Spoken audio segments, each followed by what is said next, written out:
Halo, perkenalkan nama saya Denis. Saya saat ini usia 24 tahun. Saya dari Paroki Danau Sunter, Paroki Yohanes Bosco. Saya seorang tunanetra.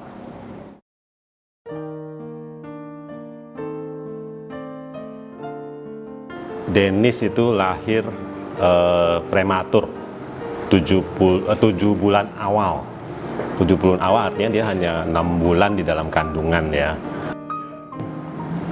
Anak prematur itu harus dimasukkan ke inkubator. Inkubator itu ada pengaturan oksigen supaya dia bisa bernafas.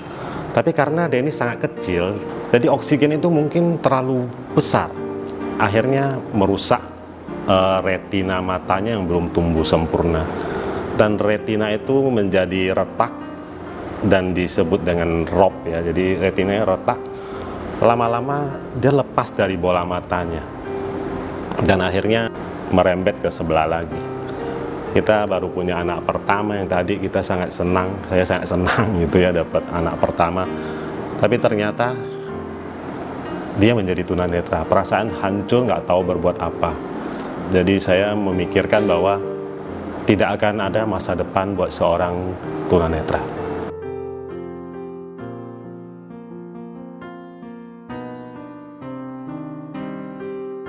Jadi untuk mencari pengobatan tentu saja tidak gampang ya. Kita tanya sana sini secara medis.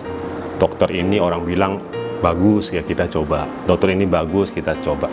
Dan semua jawaban dokter secara medis bahwa saat ini untuk retina yang lepas, retina yang retak itu belum ada obatnya.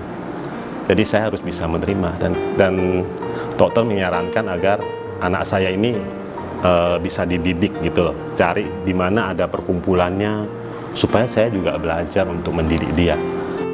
Tapi saya nggak puas gitu loh, saya mencoba secara non medis, baik itu secara obat herbal, orang sampai juga boleh dibilang sampai yang nanya ke orang pintar juga gitu loh.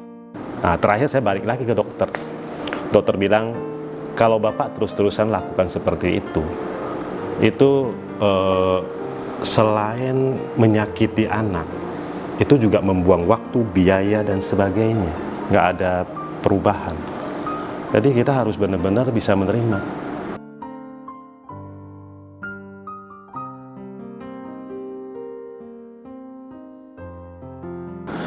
Nah, setelah saya bisa menerima itu, saya mulai memikirkan bahwa tunanetra itu bukan tidak punya masa depan, tapi kalau kita bisa mendidiknya dia, kalau saya bisa mendidik dia, pasti nanti dia bisa bisa mandiri. Nah, terus kemarin secara rohani itu saya juga menemukan satu ayat di Yohanes 9 ayat 1. Jadi bahwa di situ ketika Yesus sedang lewat bersama murid-muridnya, muridnya bertanya, Tuhan, orang ini menjadi buta. Siapakah yang salah, orang tuanya atau orang itu sendiri yang sehingga dia menjadi buta? Tapi Yesus menjawab bahwa bukan kesalahan orang tuanya atau dia dosa dari dia sehingga dia menjadi buta. Tapi memang ada pekerjaan Tuhan yang harus diletakkan pada orang buta itu. Nah, jadi itu menguatkan saya dan saya sejak hari itu saya mulai bisa menerima Denis.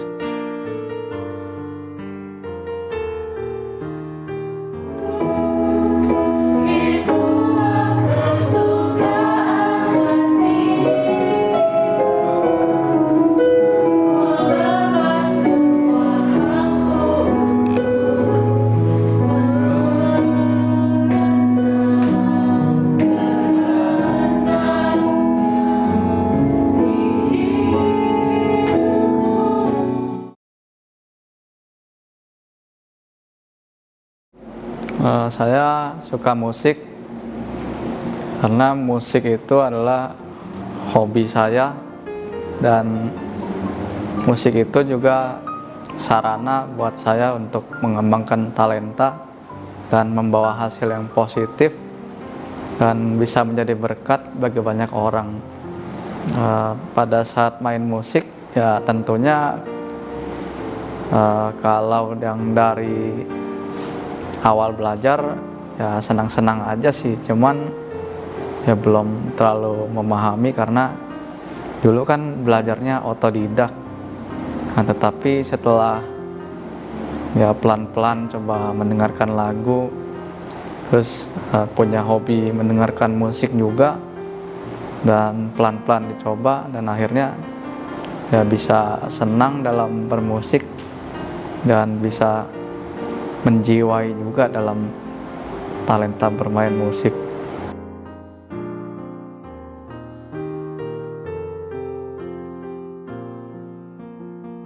Waktu kami di rumah sakit itu ada seorang opa yang lagi nunggu anaknya melahirkan. Si opa itu deketin saya, lihat-lihat. Awal kami tidak saling ngobrol. Terus dia bilang, kasihan anak itu ya, kecil sekali, dia bilang. Terus, oh iya om, itu anak saya. Oh, dia bilang maaf ya katanya. Dia bilang nggak apa-apa. Sejak saat itu kami punya hubungan, kontak-kontak. Dia pesan kalau Denny sudah pulang bawa ke rumah dia gitu loh. Suatu hari dia kasih Dennis keyboard mainan kecil gitu ya. Nah, Dennis mulai main-mainin, ada menimbulkan nada-nada yang secara otodidak lah ya. Nah, akhirnya mungkin anak ini punya bakat di musik. Nah, kemudian saya bawa ke Leticia juga, ada temen yang di Leticia itu juga ngajarin ya. Dasarnya dia sudah dapat. Nah, suatu hari ada ulang tahun paroki di sini. Dennis tuh isi acara. Ya, mainnya bagi kita itu dia mainnya udah bagus, sudah benar. Tapi ternyata ada Nia di sini. Nia yang andante.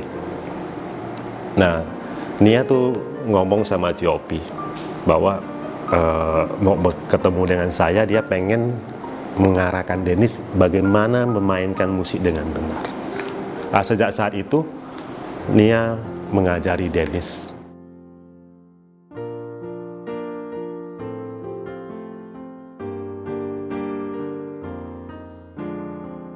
Nah, kesibukannya sehari-hari ya pelayanan, termasuk terima acara di gereja dan job musik secara pribadi. Nah, kadang suka terima pelayanan untuk ngiringin acara syukuran, pemberkatan kantor, pemberkatan rumah, bina iman anak, bina iman remaja, rekoleksi, terus retret, sama acara ulang tahun dan acara rumah duka. Terus saat ini aktif pelayanan di gereja juga ya, ngiringin misa, termasuk misa minggu dan misa arwah, dan ikut CAP juga di komunitas di paroki.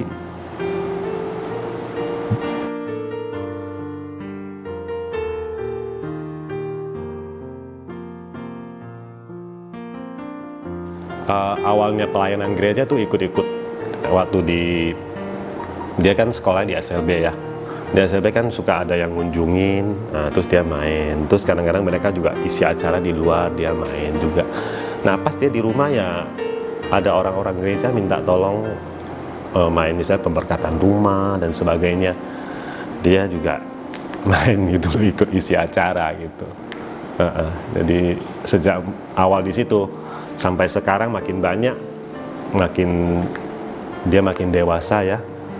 Jadi banyak yang kenal, bawa dia keluar sampai sekarang. Jadi sudah banyak melayani di luar paroki kita.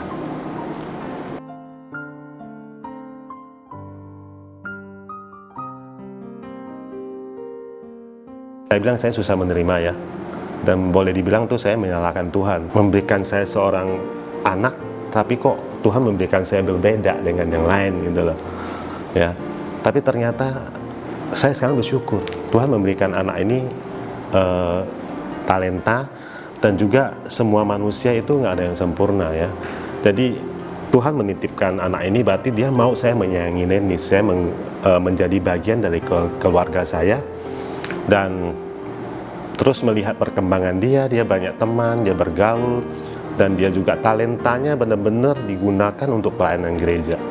Dan itu sungguh-sungguh membuat saya, saya baru, ternyata Tuhan itu bukannya tidak sayang saya ya, ternyata Tuhan sayang saya dengan menitipkan Denis. Semua karunia yang besar ini harus saya nikmati, saya harus jalanin bersama-sama keluarga saya dan juga Denis. Saya sungguh bersyukur dan terima kasih kepada Tuhan atas hadirnya Denis di dalam keluarga kami.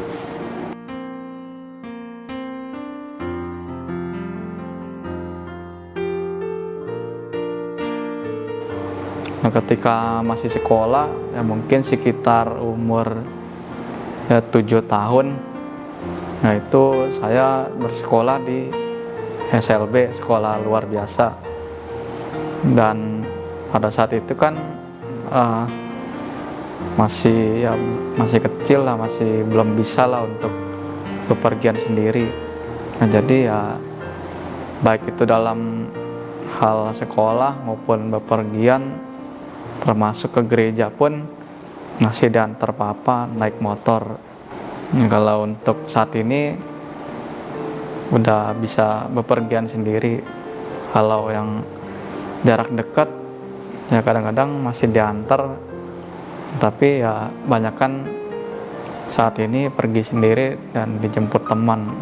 Nah, banyak di luar sana itu orang masih nggak percaya kalau tunanetra itu ya bisa mandiri, bisa bepergian sendiri, bisa ya aktif pelayanan. Nah, tetapi dengan dari motivasi banyak orang, ya support dari keluarga, ya tentunya ada hal-hal yang positif, dan itu bisa menjadi berkat juga bagi banyak orang, sehingga kemandirian yang saat ini saya sudah jalanin ini tentu membawa hal-hal yang bagus, sehingga saya pergi tidak menyulitkan orang lain lagi.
Ketika ku melangkah menyusuri jalanku, perlahan penuh perasaan,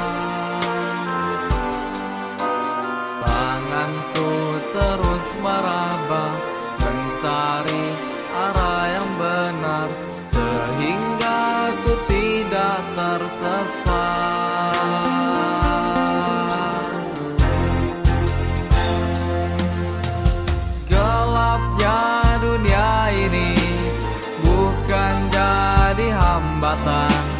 Sebab Tuhan selalu membimbingku.